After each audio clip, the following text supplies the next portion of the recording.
This is Brittany Schultz, and my image is from Wild Boys of the Road. Wild Boys of the Road was a movie produced in 1933 about Eddie Smith and Tommy Gordon. Eddie was doing okay. His father had a good job, but Tommy's mother was out of work, so he had to sneak into a school dance.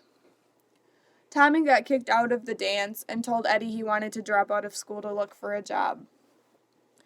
Eddie tried to get Tommy a job working for his father, but eventually the boys run away to look for a job somewhere else and hop on a train.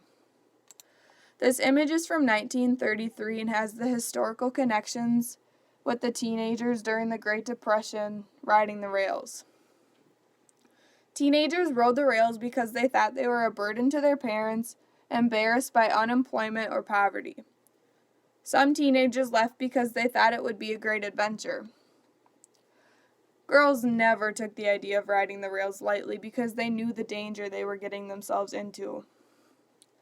To get onto the trains, the teenagers would run alongside the train as it was catching speed and then climb into the open boxcar. Sometimes they missed, which caused many to lose their legs or even their lives. The teenagers had to be sure to get off the train before they were caught in a train yard. Getting off the trains killed and injured many as well. Sometimes these teenagers would go days without food.